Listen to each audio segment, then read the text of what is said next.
As 3 years ago, my sister kicked me out of her wedding in front of 200 guests.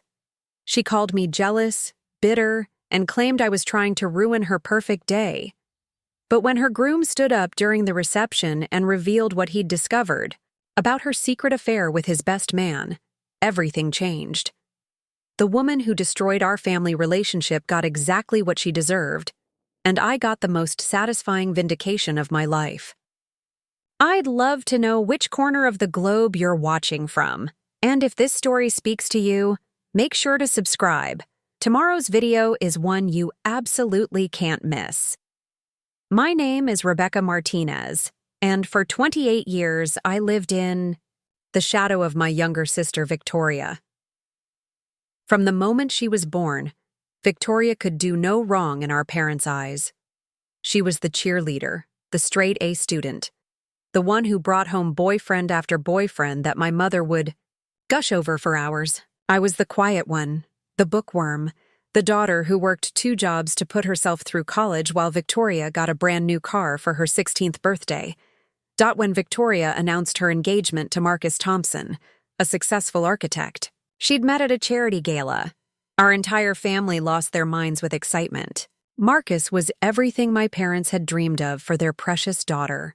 Wealthy, handsome, from a good family, and completely devoted to Victoria.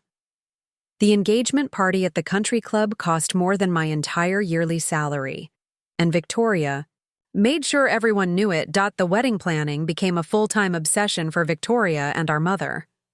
Every conversation revolved around flowers, venues, dresses, and guest lists.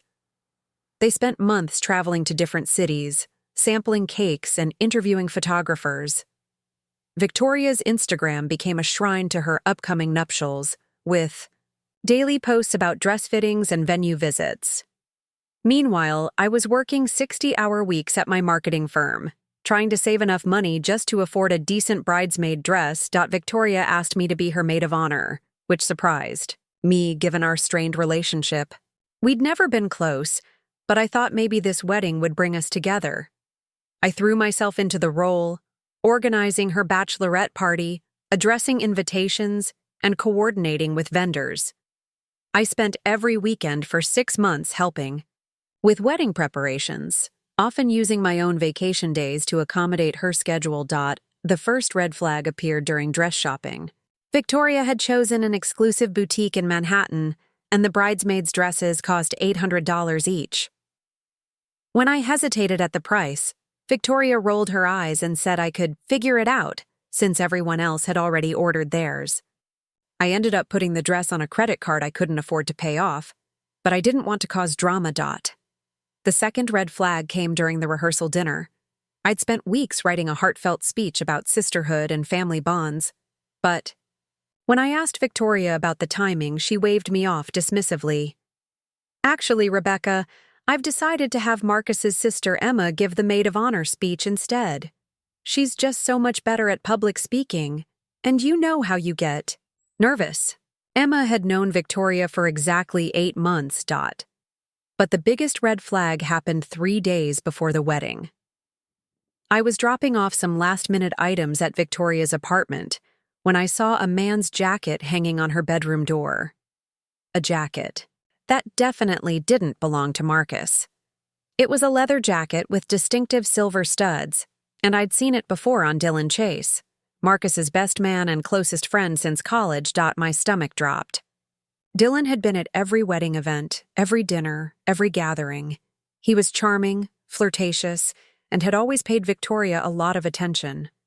I'd noticed the way they looked at each other during the engagement party, how they always seemed to find excuses to talk privately during group events. Victoria claimed she was just being friendly because he was Marcus's best friend, but now everything made sense. I stood in her bedroom doorway, holding that jacket and feeling sick. My sister was cheating on her fiancé with his best friend, 3 days before their wedding. Marcus was a genuinely good man who adored Victoria and trusted her completely. He'd shown me the custom engagement ring he'd designed for her, told me how excited he was to start a family with her, how he'd never felt this way about anyone before. For hours, I debated what to do. Victoria had always been selfish, but this was a new level of cruel. She was about to marry a man she was betraying in front of 200 guests, with his own best friend. The wedding had cost Marcus's family over $60,000. The honeymoon to Italy was already paid for. Wedding gifts were arriving daily.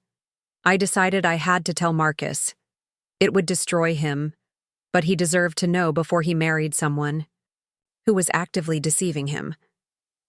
I couldn't let him walk into that marriage blind, especially when the betrayal involved his closest friend. I called Marcus and asked if we could meet for coffee. He seemed surprised but agreed, probably thinking, I wanted to discuss some last-minute wedding detail. We met at a small cafe near his office, and I could see how happy he was. He kept talking about how perfect Victoria was, how lucky he felt, how he couldn't wait for their future together. When I finally told him what I'd discovered, the joy drained from his face. He went completely silent, staring at his hands for what felt like forever. Then he asked me to explain everything I'd seen, every interaction between Victoria and Dylan that had seemed suspicious. I told him about the lingering looks, the private conversations, the way they always seemed to gravitate toward each other at parties. Marcus thanked me quietly and left the cafe without saying another word about what he planned to do. I went home feeling terrible but knowing I'd done the right thing. I expected him to confront Victoria immediately, to call off the wedding, to expose Dylan's betrayal. Instead, nothing happened. The next day, Victoria was still posting excited updates about the wedding. Marcus was still responding to well-wishers on social media. I started to wonder if Marcus had decided to ignore what I'd told him, or if he'd confronted Victoria and she'd somehow convinced him it wasn't true. Victoria was an expert manipulator who could talk her way out of almost anything. Maybe she'd spun some story about the jacket belonging to a delivery person or a maintenance worker. The morning of the wedding. I arrived at the venue early to help with setup. Victoria seemed perfectly normal. Excited, glowing, completely confident. She hugged me and thanked me for being such a wonderful sister and maid of honor. For a moment, I wondered if I'd been wrong about everything. Maybe there was an innocent explanation for what I'd seen. But then Dylan arrived, and I watched him and Victoria exchange a look that confirmed everything. There was an intimacy there, a secret understanding that had nothing to do with friendship. When Marcus wasn't looking, Dylan squeezed Victoria's shoulder in a way that was definitely not platonic. Victoria smiled at him with the same expression she usually reserved for Marcus. During the photo session, I noticed Victoria and Dylan kept finding excuses to be near each other. When the photographer was organizing family shots, Victoria made sure Dylan was included in several frames, claiming he was like family to Marcus. She touched his arm when she laughed at his jokes, stood a little too close during group photos, and kept catching his eye across the room. The ceremony was beautiful, held in the gardens of an elegant estate. Victoria looked stunning in her custom designer gown, and Marcus looked like the happiest man alive. As I watched them exchange vows, I felt sick knowing what I knew. Victoria promised to forsake all others, to be faithful and true, while the man she was having an affair with stood 10 feet away as the best man. During the reception, Victoria pulled me aside. Her expression had changed from bridal bliss to something much colder. "Rebecca, I know what you tried to do," she said quietly. "Marcus told me about your pathetic attempt to break us up. I can't believe you're so jealous of my happiness that you'd make up lies about me." I tried to explain that I wasn't lying, that I'd seen evidence of her affair, but Victoria cut me off. "You've always been jealous of me, Rebecca. Always. And now you're trying to ruin my wedding day because you can't stand seeing me happy. Well, it didn't work. Marcus knows you're lying, and so does everyone else." Before I could respond, Victoria raised her voice so nearby guests could hear. "I think it's time for you to leave, Rebecca. You've done enough damage for one day." She turned to the guests who had gathered around us, putting on a performance. My sister has been spreading horrible rumors about me because she can't handle that I'm happy. I won't let her ruin this day for Marcus and me. The humiliation was instant and complete. Guests stared at me in shock and disgust. My own parents looked mortified, not at Victoria's behavior, but at mine. My mother rushed over and whispered urgently that I should just leave quietly to avoid making more of a scene. I looked around the reception, searching for any sign of support, but found none. Even Marcus avoided my eyes, apparently convinced that I'd fabricated everything out of jealousy. Victoria had turned my attempt to help into evidence of my character flaws, and everyone believed her.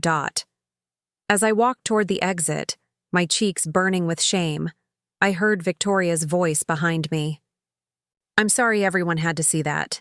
Rebecca has always had trouble accepting that I'm successful and happy.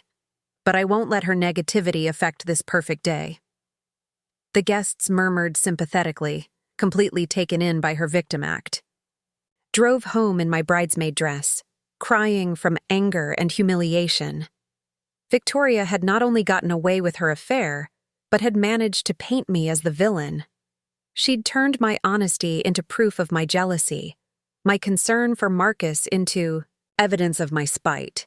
It was a masterclass in manipulation, and she'd performed it flawlessly in front of 200 witnesses. But as I sat in my apartment that night, still wearing the $800 dress I'd gone into debt to buy, I had no idea that Marcus had been planning something all along. I didn't know that he'd spent the last 3 days gathering evidence, setting up cameras, hiring a private investigator. I couldn't have imagined that the man I'd tried to save was about to orchestrate the most public and devastating exposure of Victoria's secret that anyone could have imagined. 3 weeks passed after Victoria's wedding, and I tried to move on with my life. I threw myself into work, avoided family gatherings, and ignored the congratulatory posts flooding social media about the happy couple's honeymoon in Tuscany. Every photo showed Victoria glowing with apparent marital bliss, Marcus smiling beside, her at romantic dinners and scenic overlooks. To the outside world, they looked perfect. My parents had made it clear whose side they were on. When I called my mother the day after the wedding, she spent 20 minutes lecturing me about jealousy and family loyalty. "Victoria has always been generous with you, Rebecca. She included you in everything, made you her maid of honor, and this is how you repay her? By trying to destroy her marriage with lies?" The conversation ended with her hanging up on me. I started seeing a therapist named Dr. Sarah Chen to work through the family trauma and my feelings of isolation. During our sessions, I questioned whether I'd done the right thing. Maybe Marcus was better off not knowing. Maybe their marriage would work despite Victoria's affair. Maybe I really was just a jealous sister who couldn't handle Victoria's success. A lot of love and effort went into bringing this story to life. If you're enjoying it, we'd be so grateful if you'd subscribe to our channel. Now, back to where we left off. But Dr. Chen helped me understand that truth-telling, even when it's painful, comes from a place of integrity rather than malice. "You saw someone you cared about being deceived, and you couldn't stay silent," she said during one session. "That speaks to your character, not your jealousy." Meanwhile, my work life became my refuge. I'd recently been promoted to senior marketing manager at Peterson and Associates, and I poured all my energy into client campaigns. My colleagues noticed the change in me. I was more focused, more driven, working longer hours than ever before. It was easier than going home to an empty apartment and thinking about family relationships that might be permanently damaged. Then, Marcus called me. It was a Tuesday evening in late October, almost a month after the wedding. I was working late. When my phone buzzed with his name, my heart raced as I answered, unsure what to expect. "Rebecca, can we meet?" His voice sounded different, strained, tired. "There's something I need to tell you, and I owe you an apology." We arranged to meet at the same cafe where I'd first told him about Victoria's affair. When I arrived, Marcus looked terrible. He'd lost weight, had dark circles under his eyes, and seemed to have aged years in just a few weeks. The confident, happy man I'd known was gone, replaced by someone who looked broken. "I believe you," were his first words. "About Victoria and Dylan. I believed you the day you told me, and I've spent the last month proving it." My hands started shaking. "Marcus, what are you talking about?" He pulled out his phone and showed me a series of photographs. Victoria and Dylan in a hotel parking lot. Victoria and Dylan enter an apartment building together. Victoria and Dylan kissing in what looked like a restaurant booth. The timestamps showed these were taken during the weeks leading up to the wedding, and some were from just days before the ceremony. "I hired a private investigator," Marcus explained. "After you told me what you'd seen, I needed concrete proof before I made any decisions. I couldn't just take your word for it, not because I didn't trust you, but because I needed to be absolutely certain before I destroyed my relationship with Victoria." The photos made me feel sick. Victoria looked happy in them, carefree, like she was living a completely different life. In some images, she was wearing the engagement ring Marcus had custom designed for her while kissing another man. "The investigator followed them for 2 weeks before the wedding," Marcus continued. "They were meeting at Dylan's apartment, going to hotels, even having dinner dates at restaurants across town. Victoria told me she was doing wedding planning, or having girls' nights with friends, but she was with Dylan almost every evening. I wasn't with her." I stared at the evidence, feeling vindicated but also heartbroken for Marcus. "Why didn't you confront them before the wedding?" Marcus's laugh was bitter. "Because I'm an idiot who thought I could fix it. I convinced myself that maybe it was just pre-wedding jitters, that Victoria was confused or scared about commitment. I thought if we went through with the wedding, if we went on our honeymoon, she'd realize what she was throwing away and end it with Dylan." He showed me more photos, these from their honeymoon in Italy. Victoria on her phone constantly, stepping, away to take calls, disappearing for hours while Marcus explored alone. She was texting Dylan the entire time we were in Tuscany. The investigator tracked her phone records. She called him every day, sometimes for hours while I was sleeping. The betrayal was worse than I'd imagined. Victoria hadn't just had a fling. She'd maintained a full relationship with Dylan while planning her wedding to Marcus during their honeymoon, and apparently continuing after they returned. "When we got back from Italy, I thought things might change," Marcus said. "We moved into our new house, started talking about starting a family. But Victoria was distant, distracted. She was always making excuses to go out alone or visiting friends I'd never met. The investigator confirmed she was still seeing Dylan regularly. I felt terrible for doubting my instincts. Marcus had suffered through weeks of knowing his wife was cheating on him, pretending everything was normal while gathering evidence of her betrayal. "Why didn't you just divorce her quietly?" I asked. Marcus. Quote S expression hardened. "Because of what she did to you at the wedding. The way she humiliated you in front of everyone, turned you into the villain for trying to help me. That showed me who Victoria really is. She's not just unfaithful. She's cruel and manipulative. She destroyed your reputation to protect her. Secret, and she enjoyed doing it." He pulled out another phone, one I'd never seen before. "I've been recording our conversations for the past 2 weeks. Victoria has no idea. Listen to this." The recording was Victoria talking to someone on the phone, clearly Dylan based on the intimate tone. She was complaining about Marcus, saying he was boring and predictable, that their sex life was terrible, that she only married him for financial security. She talked about Dylan like he was her real boyfriend, making plans for secret getaways, and discussing how long she'd have to stay married before she could divorce Marcus and take half his assets. "She never loved me," Marcus said quietly. "The whole relationship was a lie. She saw me as a meal ticket, a way to get the lifestyle she wanted while having her real relationship with Dylan on the side. The cruelty of it was staggering. Victoria had not only cheated, but had married Marcus under completely false pretenses, planning from the beginning to use him financially while maintaining her affair. "There's more," Marcus said, pulling up text messages between Victoria and Dylan. The messages were explicit, discussing not just their physical relationship but their plans for the future. Dylan was encouraging Victoria to stay married to Marcus for at least 2 years to maximize her divorce settlement. They were discussing buying a house together with Marcus's money, planning vacations funded by his income. "They're not just having an affair," Marcus explained. "They're running a con. Victoria married me to finance their relationship, and Dylan's been helping her plan how to take as much money as possible when she eventually leaves me." The scope of the deception was breathtaking. This wasn't a moment of weakness or a mistake. It was a calculated scheme to defraud Marcus of his money and his trust. "So what are you going to do?" I asked. Marcus smiled for the first time since I'd arrived, but it wasn't a pleasant expression. "I'm going to give Victoria exactly what she deserves. But first, I need to apologize to you properly. I should have supported you at the wedding instead of letting Victoria humiliate you.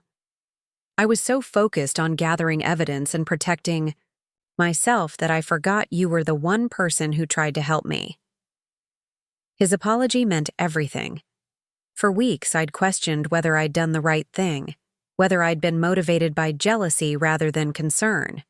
Knowing that Marcus believed me, that my instincts had been correct, lifted a weight I'd been carrying. "Victoria destroyed your relationship with your family to protect her secret," Marcus continued. "She turned your parents against you, maid. You look like a jealous troublemaker, all to cover up her affair. That level of manipulation is psychopathic." He was right. Victoria hadn't just cheated. She'd actively destroyed my reputation and family relationships to maintain her deception. She'd weaponized my love for my family against me, knowing that being cut off from them would be devastating. "I have a plan," Marcus said, leaning forward. "But I need your help to execute it properly. Victoria thinks she's won everything: the marriage, the money, the family support, the public sympathy. She has no idea that I know about Dylan or that I've been documenting everything. She's completely confident that she's outsmarted everyone." The determination in Marcus's voice was unmistakable. Whatever he was planning, it would be comprehensive and devastating. "What do you need me to do?" I asked. Marcus' smile became genuinely warm for the first time.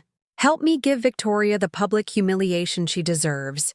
She destroyed you in front of 200 wedding guests. Now I'm going to return the favor, but with the truth this time." As we left the cafe that evening, I felt something I hadn't experienced in weeks: hope. Victoria thought she'd won completely, but she had no idea that her carefully constructed lies were about to come crashing down. And this time, the truth would be on our side. Marcus's plan was more elaborate than I'd imagined. Over the next 2 weeks, we met several times to coordinate every detail. He'd been thinking about this for months, not just wanting to expose Victoria, but wanting to do it in a way that would completely destroy the false narrative she'd built about herself and about me. "Victoria thrives on being seen as the victim," Marcus explained during one of our planning sessions at his downtown office. "Even when she's caught doing something wrong, she finds a way to make herself look sympathetic. But this time, there won't be any room for her to spin the story." The centerpiece of his plan was Victoria's own words. Marcus had been secretly recording their conversations for weeks, and the audio files painted a devastating picture of who she really was. In one recording, Victoria laughed about how pathetic and jealous I'd always been, calling me a loser who couldn't get a man if her life depended on it. In another, she bragged to Dylan about how easily she'd manipulated our parents into taking her side. "She thinks she's untouchable," Marcus said, playing another clip where Victoria discussed her long-term financial strategy. "Listen to this part where she talks about the house." Victoria's voice was clear and calculating. "Once we hit the 2-year mark, I can file for divorce and get half of everything. The house alone is worth $1.2 million now, and Marcus just put another 100 grand into renovations. Dylan, baby, we're going to be set for life. The recordings were damning, but Marcus wanted more than just evidence of Victoria's affair and gold digging. He wanted to expose the full extent of her manipulation and cruelty, especially how she'd treated me. Your family needs to hear how Victoria really talks about you, Marcus said. They need to understand that you weren't jealous or vindictive. You were trying to protect me from someone who's fundamentally dishonest. We decided the perfect venue would be Victoria's birthday party. She was planning a lavish celebration at the Riverside Country Club, the same venue where she and Marcus had gotten engaged 2 years earlier. Victoria had invited everyone, our parents, extended family, friends, co-workers, even some of the same guests who'd witnessed my humiliation at the wedding. Marcus was supposed to give a speech honoring his wife, talking about their first year of marriage and their future together. Instead, he was going to play the recordings and show the photographs that documented Victoria's double life. She'll be trapped, Marcus explained. Everyone she cares about impressing will be there. She won't be able to leave or avoid confrontation. And she won't be able to spin the story because we'll have actual evidence playing in real time. The week before the party, Marcus began setting up the technical aspects. He arranged for the country club's audiovisual team to install a large screen and professional sound system, telling Victoria it was for a surprise slideshow of their relationship. Victoria was delighted, thinking Marcus was planning some grand, romantic gesture. She keeps talking about how sweet and thoughtful I am, Marcus told me with dark amusement. She has no idea what's actually coming. Meanwhile, I was struggling with my own emotions about the plan. Part of me was excited about finally being vindicated, about having proof that I wasn't the jealous sister Victoria had painted me as. But another part of me felt sorry for our parents, who would be devastated to learn the truth about their favorite daughter. Dr. Chen helped me work through these conflicting feelings during our sessions.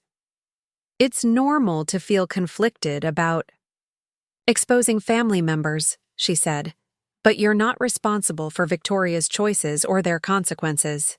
You tried to handle this privately first, and Victoria chose to respond with public humiliation and lies. The night before the party, Marcus called me with last-minute details. I've arranged for the private investigator to be there as backup, he said. If Victoria tries to claim the recordings are fake or the photos are doctored, he has the original files and can verify everything. I've also contacted a lawyer who specializes in fraud cases. Apparently, what Victoria and Dylan have been doing could have criminal implications. I hadn't considered the legal ramifications. Victoria hadn't just cheated and lied. She'd married Marcus under false pretenses with the intent to defraud him financially. The recorded conversations showed clear premeditation and conspiracy with Dylan. Are you going to press charges? I asked. I haven't decided yet, Marcus said. First, I want to see how she handles being exposed. If she shows any genuine remorse, any acknowledgement of the pain she's caused, maybe we can resolve this privately. But if she doubles down and tries to blame everyone else, then yes, I'll pursue every legal option available. The morning of Victoria's birthday party, I spent hours getting ready. I wanted to look confident and successful, not like the broken, humiliated woman who'd been thrown out of the wedding. I chose a navy blue dress that was elegant but not flashy, did my makeup carefully, and styled my hair in a way that made me feel powerful. When I arrived at the country club, Victoria greeted me with fake enthusiasm. Rebecca, I'm so glad you came. I wasn't sure if you'd want to celebrate with us after everything that happened, but I'm happy we can move past all that drama. Her tone was condescending, like she was graciously forgiving me for my past behavior. She clearly believed her own version of events, that I'd been jealous and vindictive, that she'd been the mature one who'd handled the situation with grace. I wouldn't miss it, I said, managing to keep my voice steady. This is going to be a birthday you'll never forget. The party was everything Victoria had dreamed of. The country club's main ballroom was decorated with white roses and gold accents, her favorite combination. A professional photographer moved through the crowd, capturing every moment for Victoria's social media. The guest list was a who's who of our social circle: family members, college friends, co-workers, neighbors, even some local business owners Victoria had befriended. Our parents were there, of course, fawning over Victoria like always. They barely acknowledged me when I arrived, still believing I was the troublemaker who'd tried to ruin Victoria's wedding. Dylan was there too, playing his role as Marcus's loyal best friend, chatting with guests and helping coordinate party details. Watching Victoria and Dylan interact was surreal, knowing what I now knew about their relationship. They were careful not to be too obvious, but there were small moments. A brush of hands when passing each other drinks, shared looks across the room, the way Dylan's attention always drifted back to Victoria even when he was talking to someone else. Marcus played his part perfectly, acting like the devoted husband celebrating his wife's special day. He mingled with guests, posed for photos with Victoria, and gave every appearance of being genuinely happy. Only I could see the tension in his jaw, the way his smile didn't quite reach his eyes. As dinner was served, Victoria made a small speech, thanking everyone for coming and talking about how blessed she felt to be surrounded by so much love. "This past year has been the most amazing of my life," she said, reaching for Marcus's hand. "Marrying my best friend, building our dream home, starting our life together. I couldn't ask for anything more." The irony was staggering.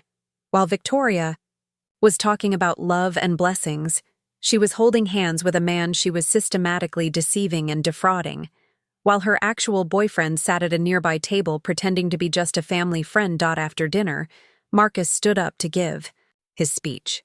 The room fell quiet, expecting another touching tribute to marital bliss. Victoria was glowing, clearly anticipating more public praise and admiration. "Thank you all for being here tonight to celebrate Victoria's birthday," Marcus began, his voice steady and clear. "Over the past year, I've learned so much about my wife, things that have really opened my eyes to who she is as a person." Victoria beamed, thinking this was leading to a romantic declaration. Our parents looked proud, probably thinking about what a wonderful son-in-law they had. "In fact," Marcus continued, "I've discovered things about Victoria that I think everyone in this room should know. Because the woman you think you know, the woman I thought I married, isn't real." The first sign of confusion crossed Victoria's face. This wasn't the speech she'd expected. The room was still quiet, but the energy had shifted slightly. Marcus nodded to the AV technician, and suddenly Victoria's voice filled the ballroom through the professional sound system. "Marcus is so boring, Dylan. He has no idea how to satisfy a woman. Thank God I have you, or I'd go crazy in that marriage." The effect was instantaneous and devastating. Victoria's face went white, then red, then white again. Gasps rippled through the room as guests realized what they were hearing. Our mother's hand flew to her mouth in shock. But Marcus wasn't finished.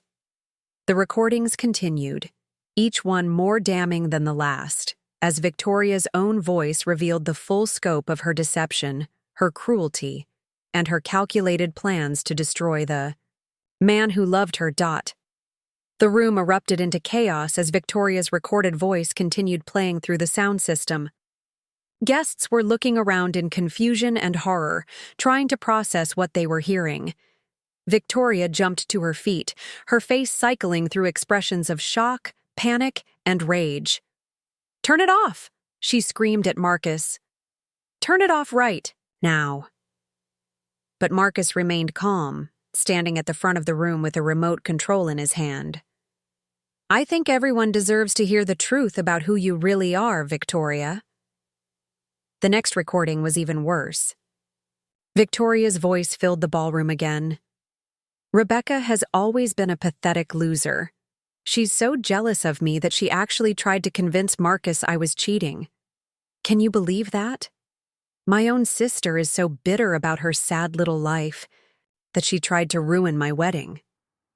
I watched our mother's face crumble as she heard Victoria's cruel words about me.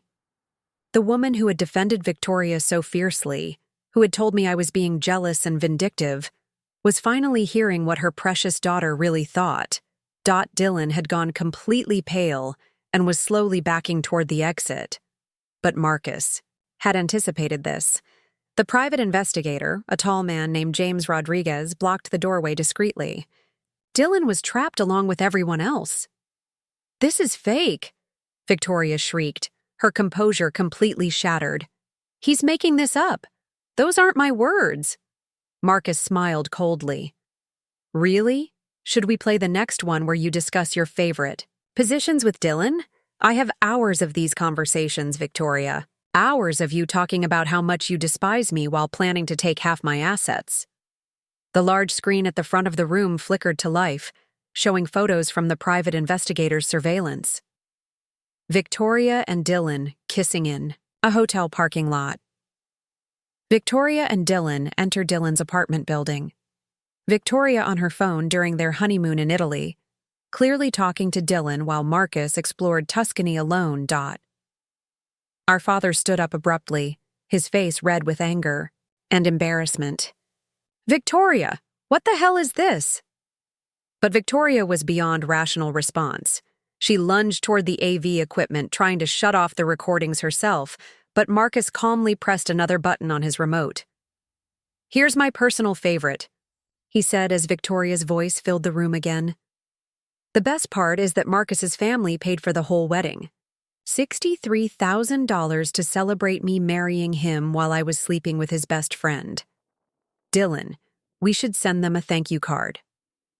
The cruelty in Victoria's recorded laughter was unmistakable. Several guests gasped audibly. Mrs. Patterson, one of our mother's closest friends, actually stood up and left the room, unable to listen to any more. "Please, Marcus, stop this," our mother pleaded, tears streaming down her face. She looked broken, realizing how completely she'd misjudged the situation at the wedding. "Should I stop, Mom?" Marcus asked, using the title Victoria had encouraged him to call her. "Should I protect Victoria's reputation the same way she protected mine? The same way she protected Rebecca's?" He played another recording, this one, of Victoria talking about our family. "My parents are so stupid. They believe whatever I tell them. I could probably convince them that Rebecca was a drug dealer if I wanted to. They've always liked me better anyway." Our father's hands were shaking. With rage, 28 years of favoritism, of believing Victoria was the perfect daughter, had just been destroyed in a matter of minutes. "And here's what Victoria really thinks about all of you," Marcus continued, playing a recording where Victoria mocked various family members and friends. She called our cousin Sarah a fat cow, described our grandmother as senile and useless, and made fun of our father's recent heart attack, saying he was probably faking it for attention like he always does. The systematic destruction of every relationship in Victoria's life was methodical and complete. Marcus had clearly chosen these recordings specifically to show each person in the room exactly what Victoria thought of them. Dylan finally found his voice.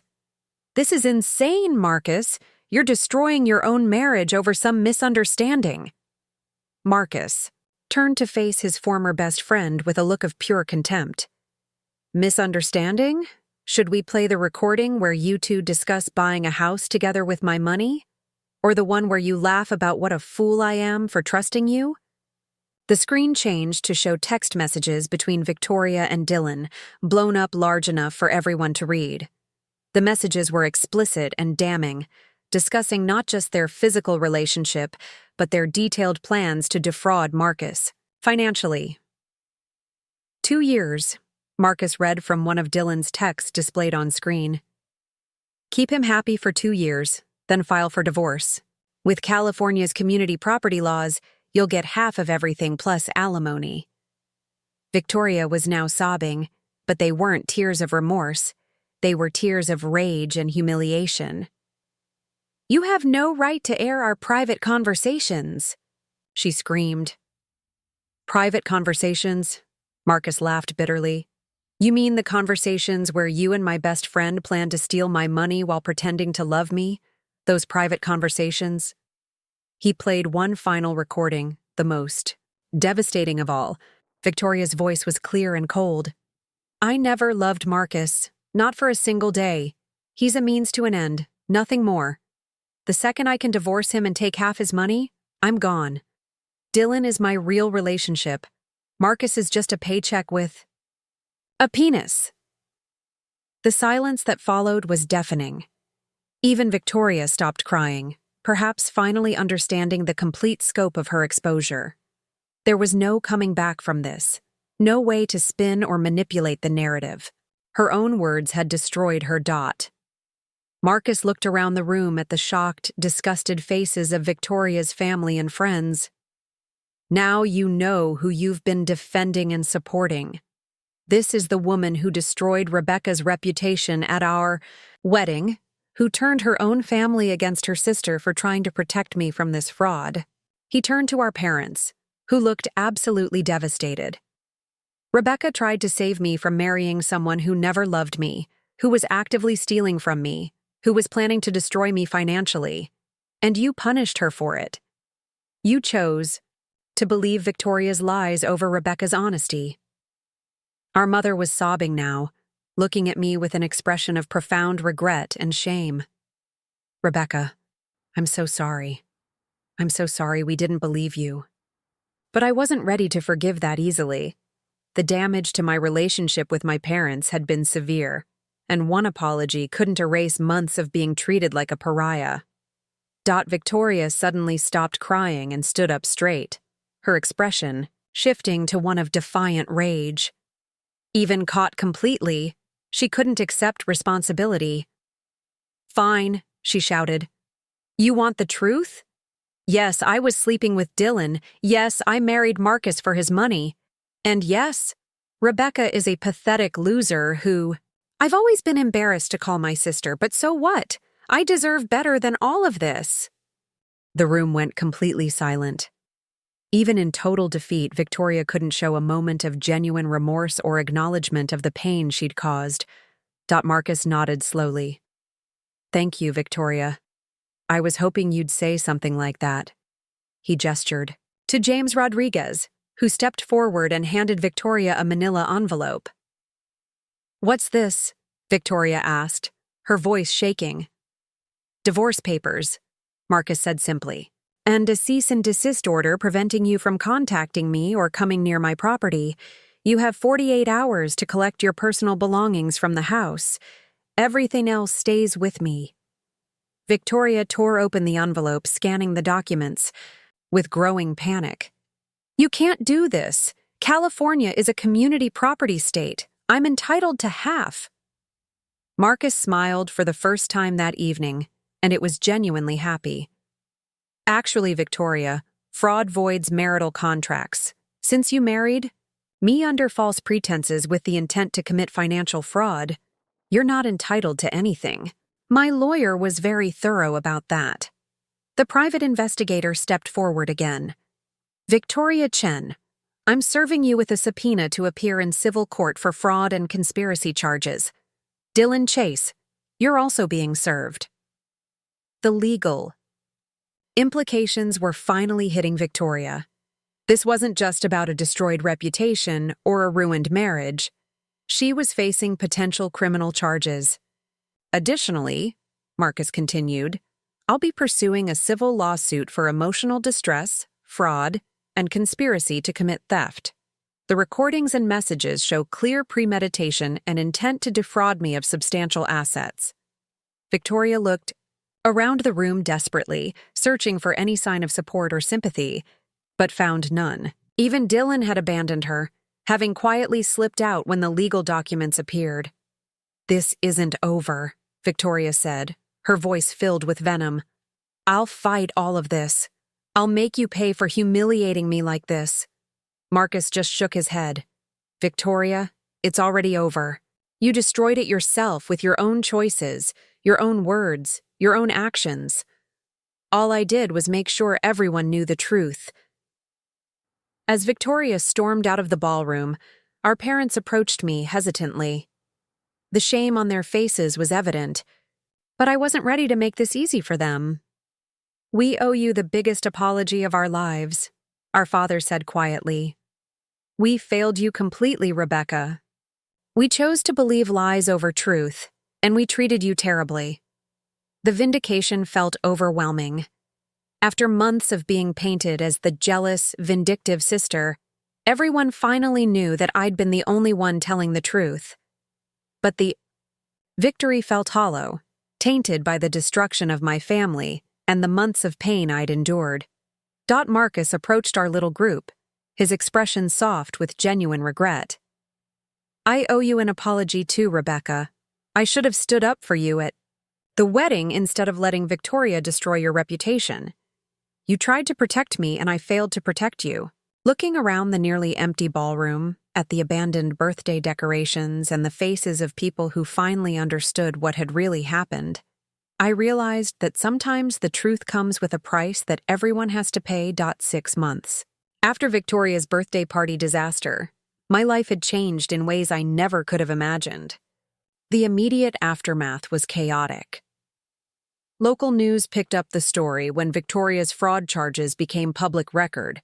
Social media exploded with commentary about the wedding cheater exposed, and our family became the subject of endless gossip in our social circles. But surprisingly, most of the attention wasn't negative toward me.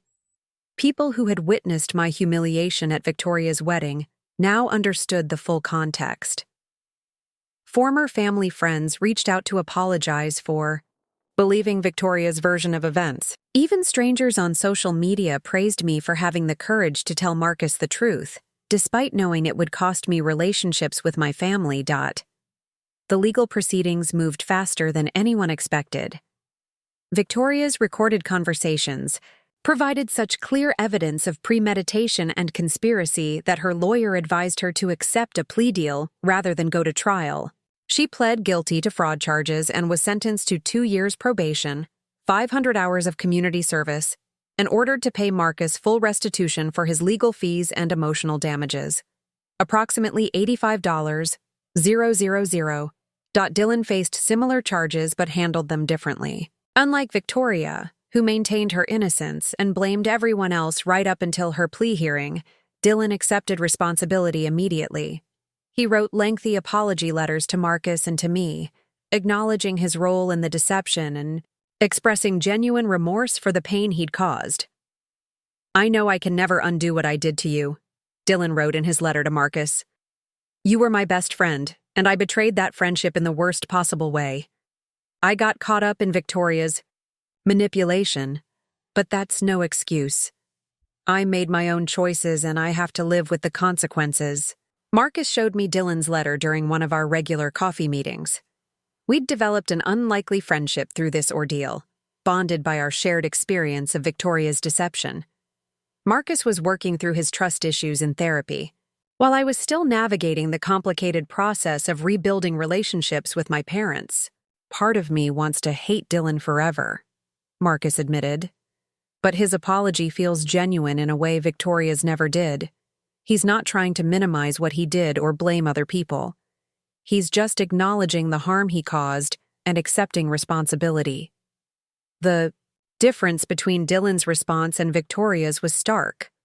While Dylan sought counseling and made genuine efforts to make amends, Victoria doubled down on her victim narrative.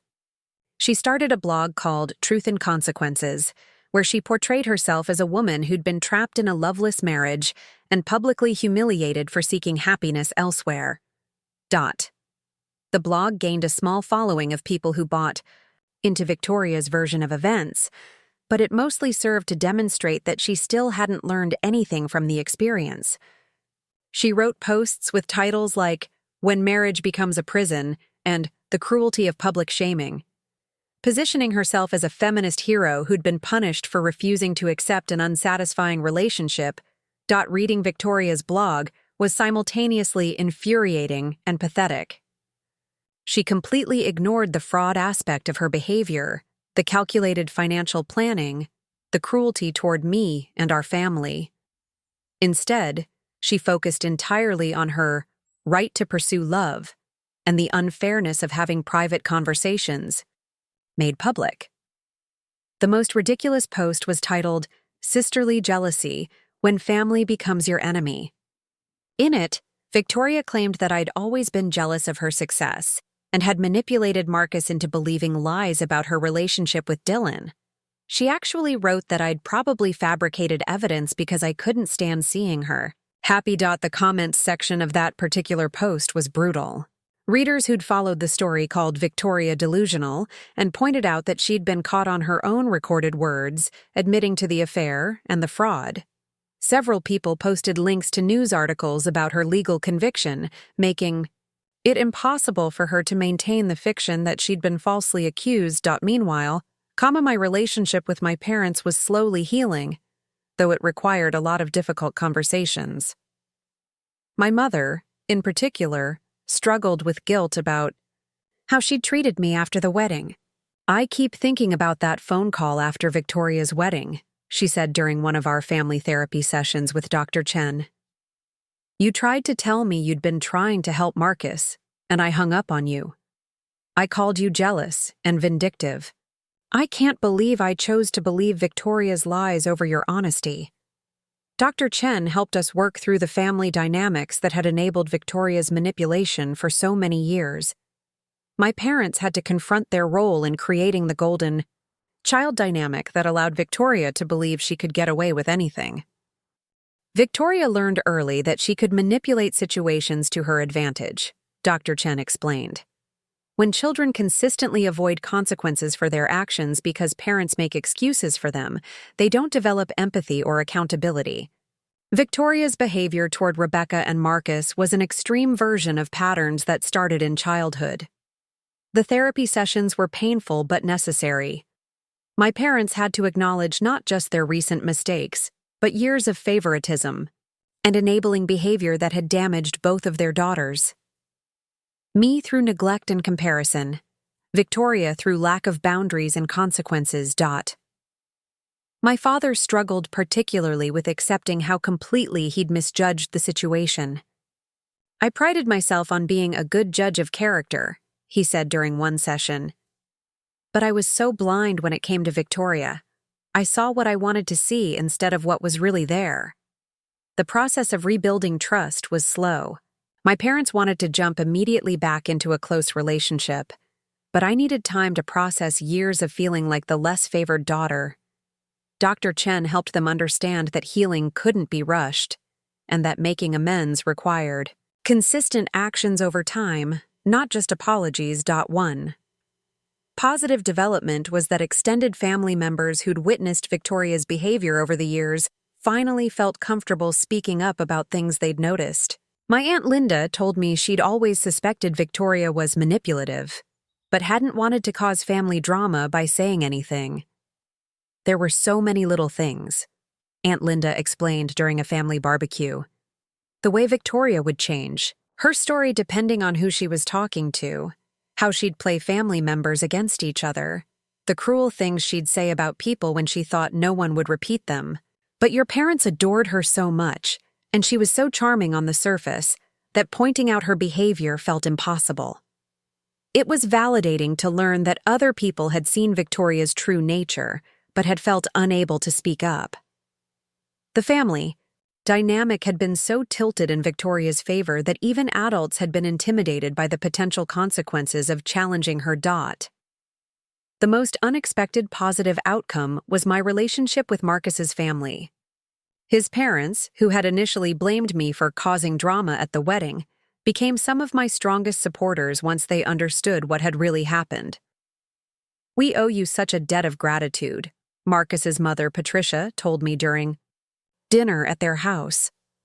"You tried to save our son from making the biggest mistake of his life, and we treated you terribly for it. Marcus could have wasted years of his life with that woman, maybe even had children with her, if you hadn't been brave enough to speak up." Marcus had started dating again, cautiously but optimistically. He'd met a woman named Sarah Chen through his therapy group. She was a teacher who'd been dealing with her own trust issues after a difficult divorce. Their relationship was moving slowly, built on honest communication and mutual respect, everything his marriage to Victoria had lacked. "Sarah knows the whole story," Marcus told me during one of our coffee meetings. I showed her the recordings, explained everything that happened. She said she actually admired how I handled the situation, that it showed I valued truth and integrity over avoiding conflict. As for me, the experience had changed me in fundamental ways. I'd learned to trust my instincts and stand up for what was right, even when it came at a personal cost. I'd also started speaking publicly about my experience, writing articles about toxic family dynamics, and appearing on podcasts about manipulation and abuse. My story resonated with many people who'd experienced similar situations. Being painted as the villain for trying to expose someone's bad behavior, being isolated from family for telling uncomfortable truths, having their motives questioned when they tried to help someone. The hardest part isn't being lied about, I explained during one podcast interview. It's wondering if you're wrong, if you really are the jealous or vindictive person they claim you are. Gaslighting works because it makes you question your own reality, your own moral compass. The speaking engagements led to consulting opportunities with people navigating similar family dynamics. I started working part-time with Dr. Chen's practice, helping clients who were dealing with manipulative family members or trying to recover from being scapegoated in toxic family systems. Victoria, meanwhile, had moved to Phoenix to live with a distant cousin, one of the few family members who still believed her version of events. She'd found work as a real estate agent and continued her blog. Though her readership had dwindled to a small group of supporters who enabled her victim narrative. The last I heard, she was dating someone new, a divorced man with significant assets who didn't know about her criminal conviction or the circumstances of her divorce from Marcus. I briefly considered warning him, but decided against it. Victoria was an adult who would have to live with the consequences of her choices. It wasn't my responsibility to protect everyone from her manipulation. Dylan, by contrast, had moved to Seattle and was working for a nonprofit organization focused on addiction recovery. He'd completed extensive therapy and had maintained his sobriety from alcohol, which had apparently been a contributing factor to his poor decision-making during the affair.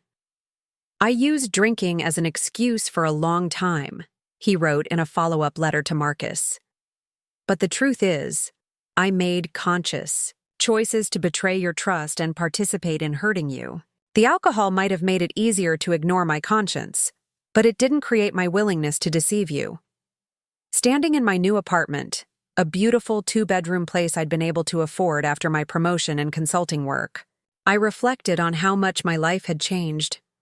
The woman who'd been humiliated at her sister's wedding, who'd been cut off from her family for telling the truth, who'd questioned her own motives and judgment, was gone. In her place was someone stronger, more confident, and more certain of her own worth. The validation of being proved right had been satisfying, but the real victory was discovering that I could survive being temporarily isolated and misunderstood. I'd learned that my integrity was more valuable than keeping peace with people who demanded I stay silent about harmful behavior. The truth had cost me relationships, caused my family pain, and forced me to confront uncomfortable realities about the people I loved. But it had also freed me from a dynamic where my honesty was seen as a character flaw, where my perceptions were constantly questioned, where I was expected to enable someone else's harmful behavior to maintain family harmony. Victoria, quote, story became a cautionary tale in our social circle about the dangers of manipulation and the importance of accountability. But for me, it became something else entirely. Proof that sometimes the most loving thing you can do is refuse to participate in someone else's lies, even when the truth comes with a steep price. 2 years after Victoria's public exposure, I received an unexpected phone call that would bring the entire saga to its ultimate conclusion. The caller was Detective Amanda Torres from the Phoenix Police Department's fraud unit. and she had news that would validate every difficult decision I'd made. Miss Martinez, I understand you were involved in exposing fraudulent behavior by your sister Victoria Chen in California. We have a similar situation here in Arizona, and we need your help. It turned out that Victoria had indeed found another wealthy victim in Phoenix. Robert Sterling, a 45-year-old widowed real estate developer with 2 teenage children and substantial assets. But this time, her targets had been more cautious than Marcus had been initially. Mr. Sterling's daughter became suspicious when Victoria moved in after only 3 months of dating, Detective Torres explained. The girl noticed Victoria going through her father's financial documents and photographing bank statements when she thought no one was home. 16-year-old Emma Sterling had installed a hidden camera in her father's home office after noticing documents had been moved around.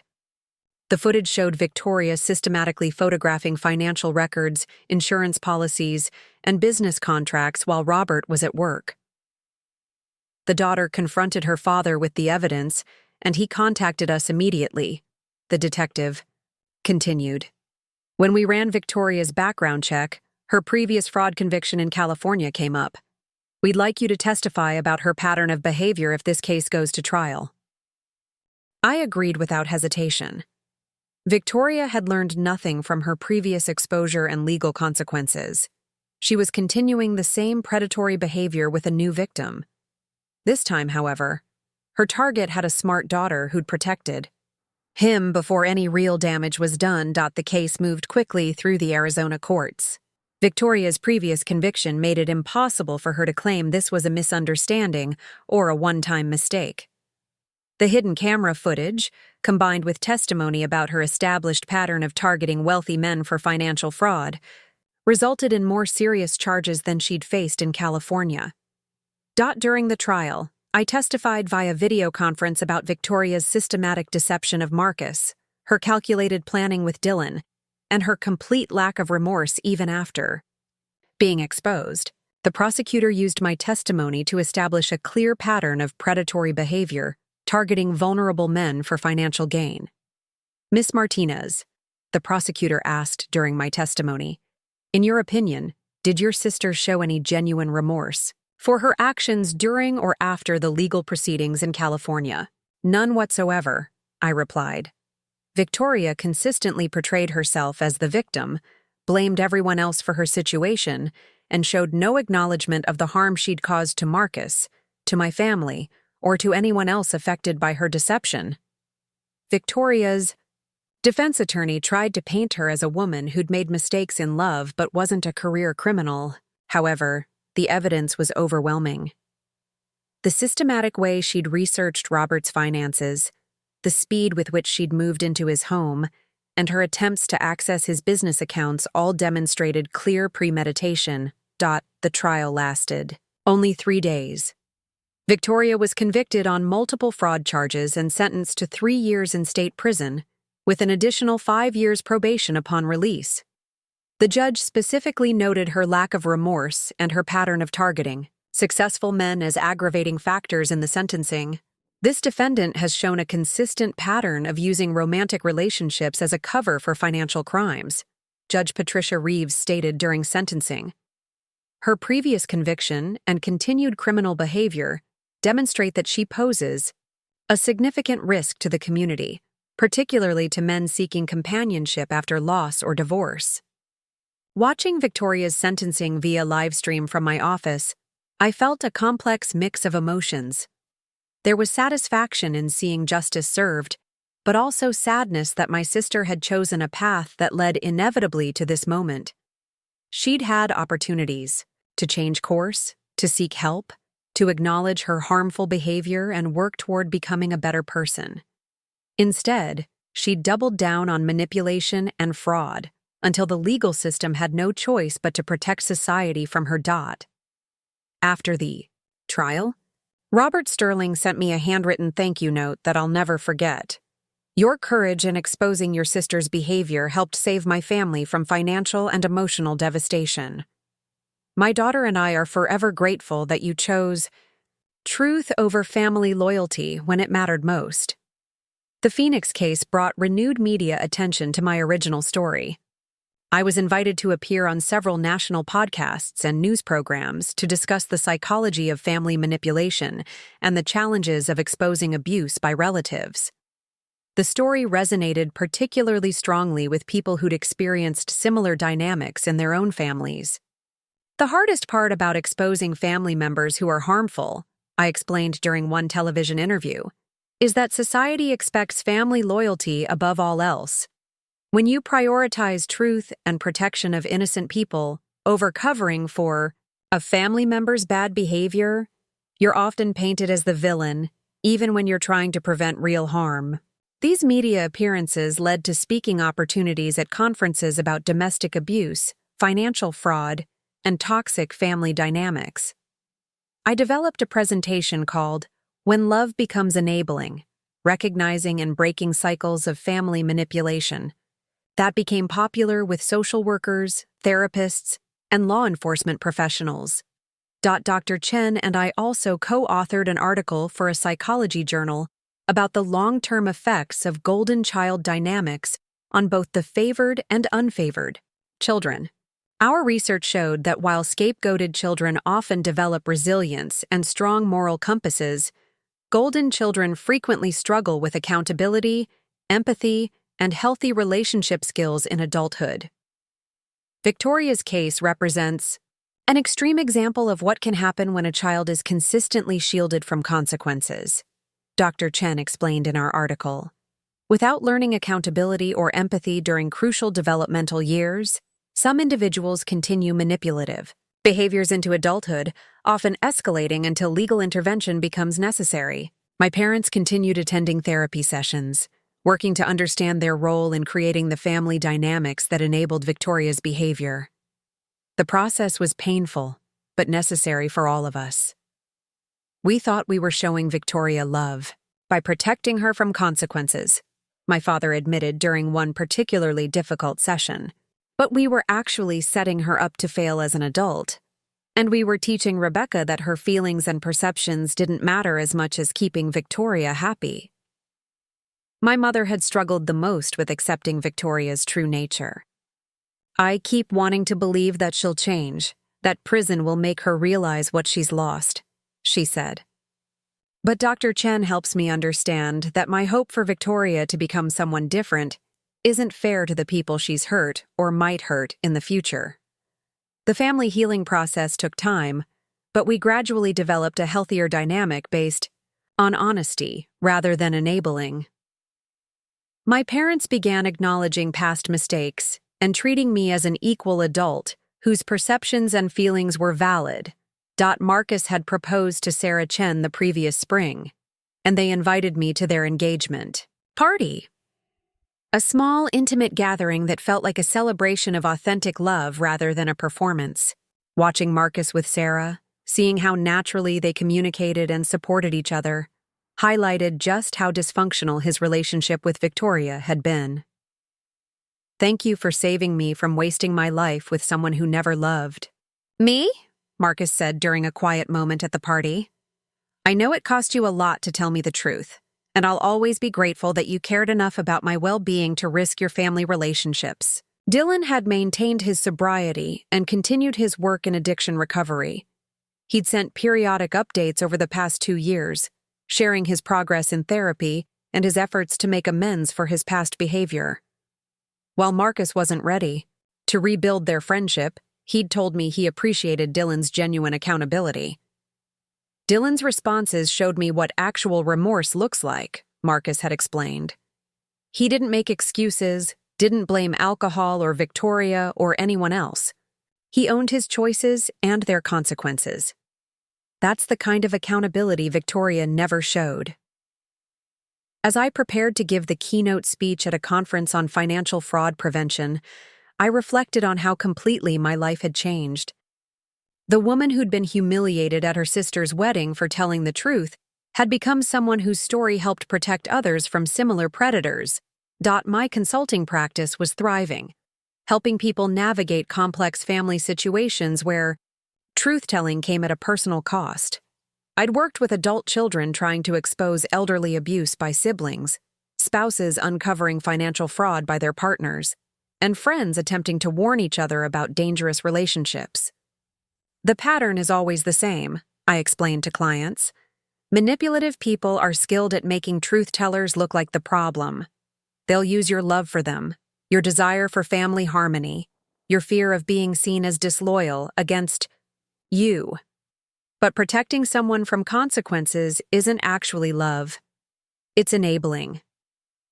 The conference speech went well, with several attendees approaching me afterward to share their own stories of family manipulation and the challenges of choosing truth over keeping peace. One woman told me she'd been inspired by my story to finally report her brother's financial elder abuse of their grandmother. "I was so afraid of destroying our family," she explained.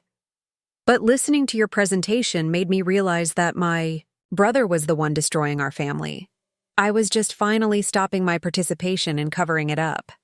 These conversations reminded me why telling my story publicly mattered. Victoria's case wasn't unique.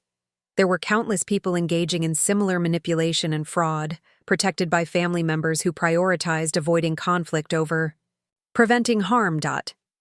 On the drive home from the conference, I got a call from Detective Torres with a final update on Victoria's situation. "She's been denied parole for the second time," the detective informed me. The parole board cited her continued refusal to accept responsibility for her actions and her attempts to manipulate other inmates and staff as reasons for the denial. Even in prison, Victoria was apparently trying to run cons and manipulate her environment. She'd been caught attempting to fraudulently obtain contact information for wealthy men through pen pal websites, clearly planning future schemes despite her incarceration. "Some people never learn," Detective Torres said. "Your sister seems determined to prove that her criminal behavior is a core part of who she is, not a series of mistakes she's learned from." That evening, I called my parents to share the parole news. The conversation was brief and sad, but healthy in its honesty. "I finally understand that hoping Victoria will change isn't the same as believing she will," my mother said quietly.